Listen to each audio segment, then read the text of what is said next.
C'était le grand jour à l'église de la Trinité ce matin. Depuis 2 mois, les enfants de la paroisse répètent le chemin de croix à chaque cours de catéchisme.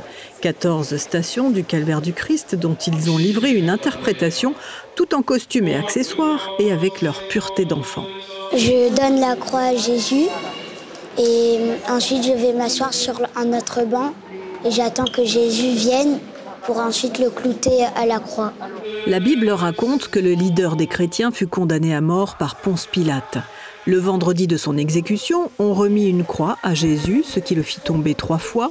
Simon, son disciple, l'aida à porter le fardeau. Véronique lui essuya le visage et sa mère Marie l'accompagna le long du dernier voyage. Les femmes de Jérusalem vinrent saluer Jésus avant qu'il ne fût cloué sur la croix où il mourut. Son corps fut placé au tombeau, mais par miracle, il réapparut 3 jours plus tard. Mission accomplie pour Raphaël, qui a tenu le rôle principal avec brio. La croix, elle était un petit peu lourde, c'était un petit peu difficile, mais ça va. Et pourquoi on t'a choisi toi pour incarner Jésus ?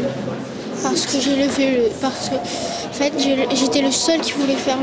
En fait, j'ai levé le doigt et je sais même pas s'il y en avait 1 ou 2 qui étaient en train de lever le doigt et j'ai pas vu personne en train de lever le doigt. Toi, tu es qui, toi ? Marie, mais j'ai enlevé mon voile sur la tête. Moi, je trouve que c'est bien parce que les enfants peuvent comprendre qu'est-ce qui arrive à Jésus, un truc comme ça. Alors, c'était sympa ? Qu'est-ce que tu as aimé dans ce chemin de croix ? J'ai aimé Jésus. Moi, j'étais la femme de Jérusalem. J'ai fait la femme de Jérusalem. Tous les enfants présents dans l'église ont enfin embrassé la croix avec le cœur rempli d'une nouvelle compassion, terreau de la résurrection pascale.